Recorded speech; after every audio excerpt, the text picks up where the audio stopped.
एक इंसान कम टैलेंट, कम नॉलेज के साथ में 100 बुद्धिमान इंसान से अपना काम करवा सकता है चालाकी के दम पर। एक इंसान दुनिया बदल सकता है ज्ञान से नहीं, ज्ञान दुनिया लेती है पर समझदारी, होशियारी और चालाकी के दम पर। चालाक बनने के ऊपर एक और वीडियो आपके सामने है, ध्यान से सुनना, ये रियल स्टोरी है। फ्रांस का famous spider king Louis 11th, जो कि फ्रांस की हिस्ट्री में बहुत स्ट्रॉन्ग किंग था। हम सब ने इनके बारे में हिस्ट्री की बुक्स में पढ़ रखा है स्कूल में। लेकिन उसकी एक छोटी सी वीकनेस थी, वो ये थी कि वो एस्ट्रोलॉजी में बहुत मानते थे और स्पेशली एक दरबार का एस्ट्रोलॉजर था जिससे वो भविष्यवाणी सुनकर ही डिसीजंस लेने में बिलीव करते थे और काफी बार ये डिसीजंस हेल्पफुल प्रूव हुए। इसलिए किंग उस एस्ट्रोलॉजर को बहुत पसंद भी करते थे। बट एक दिन उसने भविष्यवाणी की और कहा कि आज से 8 दिन बाद क्वीन की डेथ हो जाएगी, रानी की डेथ हो जाएगी। और किंग की क्वीन को बचाने की लाखों कोशिश के बाद भी एग्जैक्ट 8 दिन बाद क्वीन की डेथ हो गई, बिना किसी बीमारी के, बिना कोई हेल्थ इश्यूज के। किंग इतना सदमे में आ गया कि उसे सही गलत कुछ समझ नहीं आ रहा था। उसे लगा कि या तो इस एस्ट्रोलॉजर ने खुद की भविष्यवाणी को एक्यूरेट करने के लिए मेरी वाइफ का मर्डर किया है, या फिर रियलिटी में ये इतना अच्छा एस्ट्रोलॉजर है जो कि मेरे राज सिंहासन के लिए खतरा बन सकता है आगे जाकर के। किंग ने डिसाइड किया कि इस एस्ट्रोलॉजर को तो मारना ही पड़ेगा। वो सीक्रेटली अपने आदमियों के साथ में षड्यंत्र रचता है और उस एस्ट्रोलॉजर को जिसको मारना है उसको अपने किले की सबसे ऊंची मंजिल पर बने कमरे में बुलाता है और अपने आदमियों को ये कह देता है कि एस्ट्रोलॉजर के आने के बाद जैसे ही मैं इशारा करूं, उठाकर इसे खिड़की से बाहर फेंकना है। एस्ट्रोलॉजर आता है और उससे बुलाए जाने का कारण पूछता है कि क्यों बुलाया गया मुझे। राजा उसे इधर उधर की बातों में उलझाता है, बातें होती है।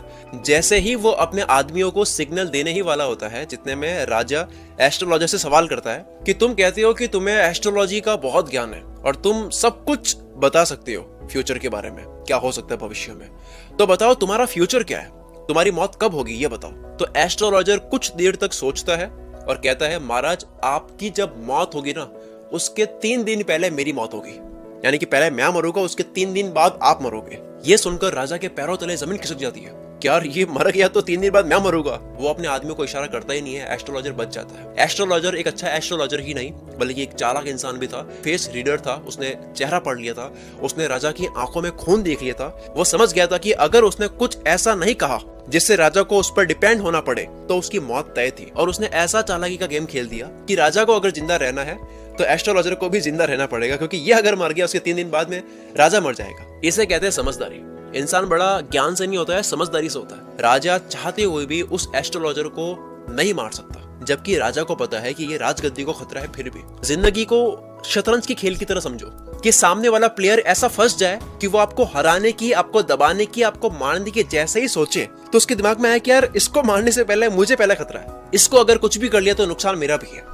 अगर आपको लोगों को अपने ऊपर डिपेंड करवाना आ गया तो ये बहुत बड़ी पावर है, जिस पावर से आप चाहो उस इंसान को कंट्रोल कर सकते हो। आपकी जरूरत होनी चाहिए कि कोई आपको रिप्लेस ना कर सके, आपको हटा करके कोई और ना रख सके। अब अगली कहानी सुनना, इसी के ऊपर है। ऐसा कुछ कर दो कि आपको हटाया जाए तो सामने वाले का नुकसान है। अब एक और इंटरेस्टिंग कहानी सुनो। अगर आप चाहते हो इंपॉर्टेंट बने रहना तो लोगों को परमानेंटली अपने ऊपर डिपेंड करना सीख लो। यही 48 लॉज ऑफ पावर का एक और लॉ है, जो कि है learn to keep people dependent on you. ये 48 लॉज ऑफ पावर बुक जिसे लिखा है रॉबर्ट ग्रीन ने, इसका एक और लॉ है जो कि है कि learn to keep people dependent on you. अब अगली कहानी सुनो, इसको सुनकर के आपका दिमाग हिल जाएगा। मिडल एजेस की बात है। इटली का एक शहर सेना को बाहरी ताकतों ने घेर लिया था और ऐसे में वहां के लोकल गुंडे ने बचा लिया और आने वाले कई सालों तक उस गुंडे पर कोई आंख उठाकर भी नहीं देख पाया था। मतलब उसकी ऐसी इमेज बन गई थी उस गुंडे की, क्योंकि बचाया था। पर क्या आपको यह पता है कि सेना के रहने वाले लोगों ने इस देशभक्त गुंडे के एहसान का बदला कैसे चुकाया? पैसा या जमीन दौलत की बात आई तो सब कहने लग गए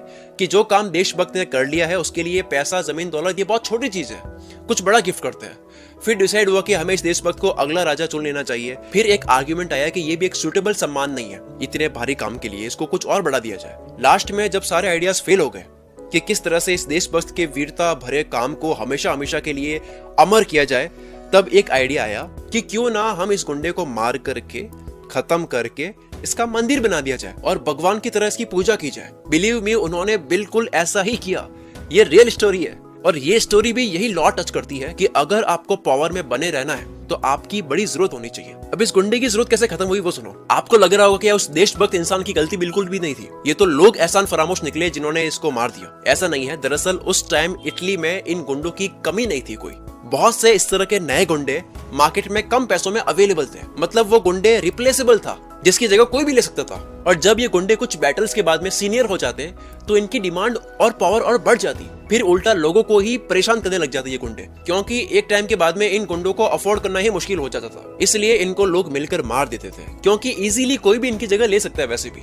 सो it's all about competition and replaceability. अगर आप किसी की भी हेल्प कर रहे हो, यहाँ पे लेसन सुनना क्या है, अगर आप किसी की भी हेल्प कर रहे हो और आप चाहते हो कि रिटर्न में आपकी पावर बनी हुई रहे, तो आपको कुछ ऐसा छोड़ना है कि आपकी जरूरत बनी हुई रहे, आप हमेशा इंपॉर्टेंट बने हुए रहो। अगर आपने पूरी तरह से हेल्प कर दी, सब कुछ दे दिया, अब कुछ है भी नहीं आपके पास देने को, या आप में ऐसा कुछ बचा ही नहीं जिसके बिना उसका काम नहीं चल सकता, सामने वाले का काम नहीं चल सकता, तो आपको अपनी लाइफ से निकाल के फेंक देगा। अगर मार्केट में लंबे टाइम तक बने रहना है तो ऐसी क्वालिटीज डेवलप करनी होगी जो बहुत यूनिक है, जो सब में नहीं मिलती है, जो आपके सिवा लोगों में नहीं मिल सकती। यहाँ पर नावल का एक कोट है, स्पेसिफिक नॉलेज का मतलब होता है जो आपको सिखा कोई नहीं सकता, जो आप कहीं से सीख नहीं सकते। और अगर कोई आपको सिखा सके, यानी कि सोसाइटी अगर आपको सिखा सके, ऐसा कुछ है आपके पास में, तो ये सोसाइटी दूसरों को भी सिखा सकती है और आपको रिप्लेस कर सकती है। Thank you so much. अगर आपको ये स्टोरी अच्छी लगी है, प्लीज शेयर करो अपने सारे दोस्तों के साथ में, कमेंट करके बताओ कि क्या आपको इस तरह की और कहानियां चाहिए जो चालाकी के ऊपर हो, जो रियल स्टोरी हो।